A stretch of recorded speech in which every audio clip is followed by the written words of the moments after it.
Dominique Jochimek, la veuve joyeuse.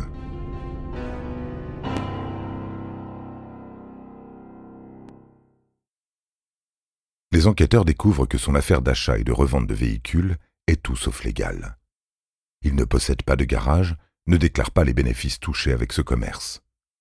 Il ne serait pas étonnant d'apprendre que Dominique avait l'intention d'améliorer la vie de son fils et de son amant grâce à l'argent de son vieux mari.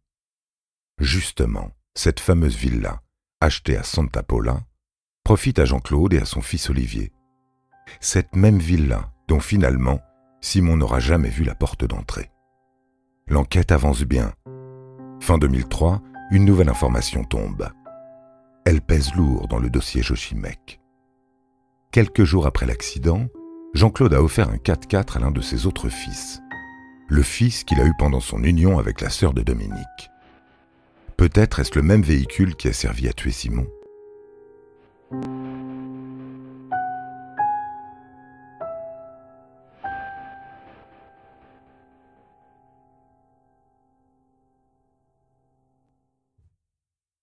Tout tient à une phrase lâchée lors d'une conversation téléphonique.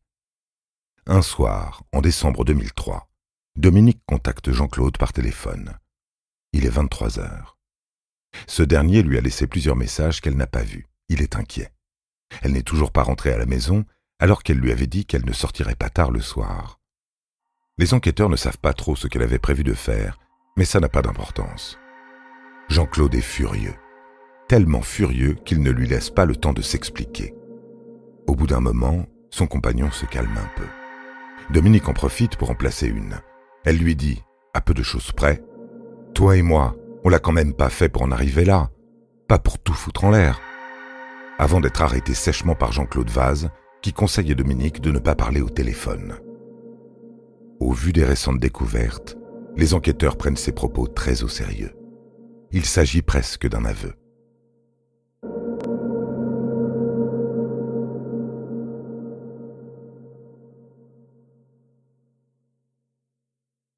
Le juge d'instruction ordonne la mise en garde à vue du couple.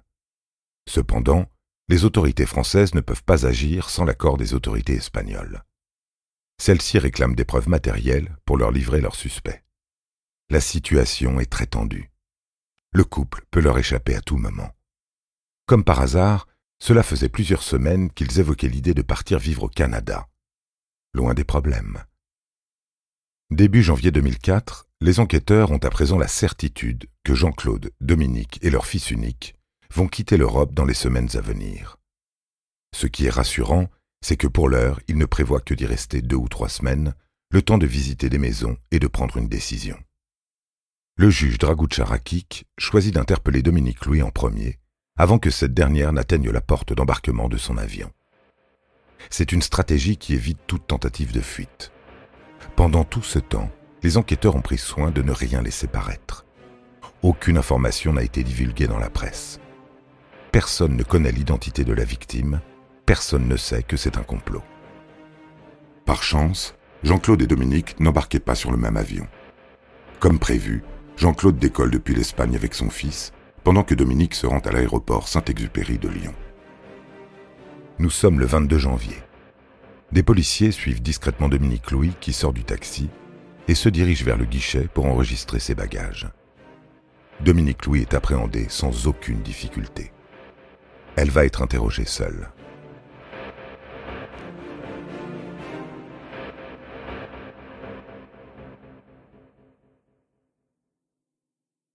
Dominique Louis ne montre aucun signe de coopération.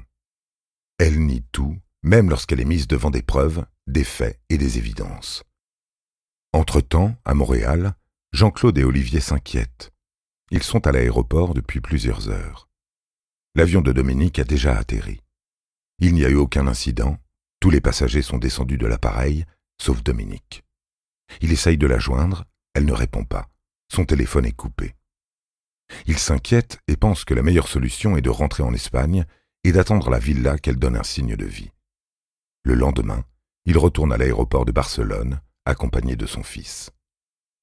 Au moment de passer la frontière, il est accueilli par des policiers de la sécurité et est emmené dans leur bureau.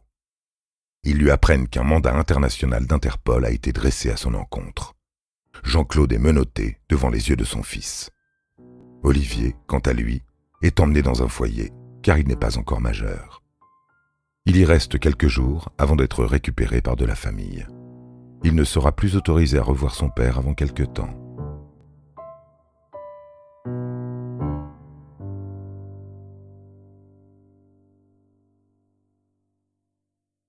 Jean-Claude Vaz, de son côté, retrouve Dominique à Lyon, en garde à vue. Le juge d'instruction les met en examen. Peut-être qu'ils finiront par parler un jour. En attendant, Olivier, le fils, est interrogé.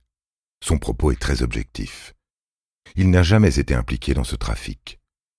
Ses souvenirs sont très bons, puisqu'à cette même période, il devait fêter son 17e anniversaire.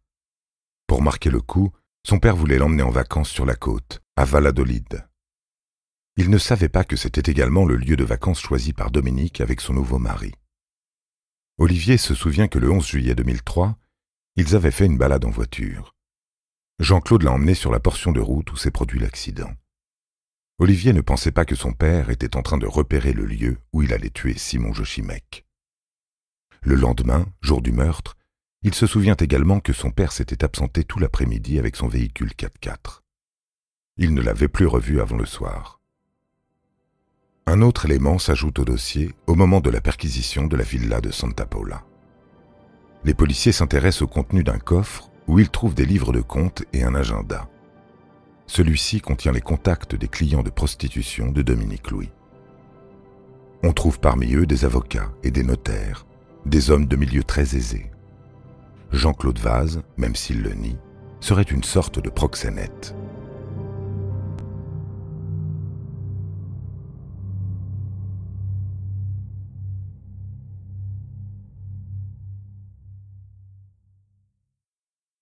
Puisque le couple nie malgré les évidences, on ne peut qu'émettre une théorie. Le mariage entre Dominique et Simon était un coup monté, orchestré par Jean-Claude Vaz et Dominique Louis. De son côté, l'accusé répond qu'il n'a jamais touché 1 euro de la prostitution de sa compagne. Activité qui ne le dérangeait pas du tout. Il s'est bien gardé d'évoquer la villa payée avec l'argent de Simon Jochimec. Nous sommes en 2006. Cela fait plus de 2 ans que le couple diabolique, comme on le surnomme en Espagne, est incarcéré. Dominique, comme Jean-Claude, semble s'être habitué à la situation. Aucun des deux n'avoue leur crime. Puis enfin, contre toute attente, Dominique craque. Elle pense qu'en passant aux aveux, la justice sera un peu plus clémente envers elle. Après tout, elle n'a pas physiquement tué Simon, c'est son amant qui l'a fait. Ainsi, elle ne se prive pas de le dénoncer. Elle revient sur les terribles événements du 12 juillet 2003. Ce jour-là, elle avait pris le volant de leur voiture et s'était arrêtée au bord de la route après avoir constaté un défaut technique. L'a-t-elle sciemment dégonflé, ce pneu ? Elle n'évoque pas le sujet. Simon est sorti et Jean-Claude, qui était au volant du 4x4 passant au même moment, le percute et le tue. C'est la première fois en 3 ans que Dominique accuse Jean-Claude, ce qui conforte les enquêteurs dans leurs conclusions. Confronté aux aveux de sa compagne, Jean-Claude est scandalisé. Il ne veut pas être le seul à porter le chapeau, à être accusé de meurtre. Le couple s'entre-déchire. La date de leur procès approche à grands pas.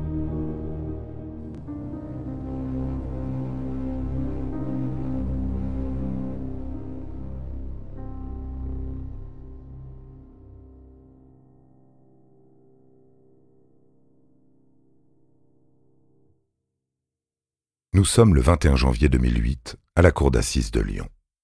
Le premier témoin est Olivier Vaz.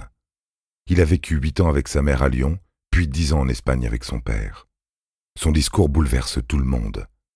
Il a un grand amour pour son père, mais laisse exprimer sa profonde déception. Il ne cherche pas à le défendre, il n'évoque même pas Dominique. Le 12 juillet 2003, le jour du meurtre, il n'avait pas vu son père de l'après-midi. Il a constaté également, en lavant sa voiture, que celle-ci avait le capot enfoncé sur le côté droit. Enfin, il s'était étonné à l'époque que son père ait brutalement changé les pneus de son 4x4 en juillet 2003, quelques jours après la mort de Simon Jochimec. L'enquête montrera que c'est le dessin des pneus d'origine du véhicule que l'on a retrouvé imprimé sur le pantalon du défunt. Quelques proches de Simon saluent l'homme bienveillant qu'il était. Pour ce qui est des témoins, on en restera là. La défense des accusés affirme qu'il y a un manque de preuves matérielles. « C'est faux », rétorque l'avocat général. « Il n'y a qu'à écouter les enregistrements téléphoniques. Les pires passages ont été compilés pour mieux sceller le sort des maudits amants. » Le procès dure une semaine. La sentence tombe le 1er février 2008. Après plus de 5 heures de délibération, les jurés n'ont pas complètement suivi l'avocat général Christian Roussel, qui, dénonçant le crime crapuleux et prémédité d'un couple de prédateurs, avait requis mardi la réclusion à perpétuité à l'encontre des 2 accusés. Les 2 amants ont été reconnus coupables d'avoir attiré Simon Jochimek, 75 ans, dans un guet-apens pour le tuer en l'écrasant sur une route d'Espagne le 12 juillet 2003, en faisant passer le meurtre pour un accident et s'approprier sa fortune de 6 millions d'euros. Dominique Louis, 49 ans, est condamné à 28 ans de prison pour complicité de crime. Elle s'est effondrée en pleurant à l'énoncé du verdict, tandis que Jean-Claude Vaz, 61 ans, condamné à 30 ans de réclusion criminelle, a dû être soutenu par un policier à ses côtés. Jusqu'au bout, tous 2 ont nié avoir tué le septuagénaire, tout en se rejetant la responsabilité du meurtre. Jean-Claude Vaz se suicide dans la nouvelle prison de Lyon-Corbas, dans la nuit du 5 août 2009. Il ne recevait presque plus de visites, à part sa sœur de temps en temps, témoigne maître Isabelle Damiano, son avocate de toujours. Il n'était pas particulièrement surveillé et travaillait aux ateliers. Il est mort moins de 3 mois avant son procès en appel, qui devait durer 5 jours et qu'il redoutait, selon son avocate. Dominique Louis était quant à elle libérable à partir de 2017. Son fils, Olivier Vaz, avait renoué avec sa mère et dira d'elle dans une interview de 2011 qu'il lui rendait régulièrement visite à Rennes où elle était incarcérée. Selon son fils, elle allait bien, faisait du sport et travaillait en prison pour une plateforme d'appel téléphonique.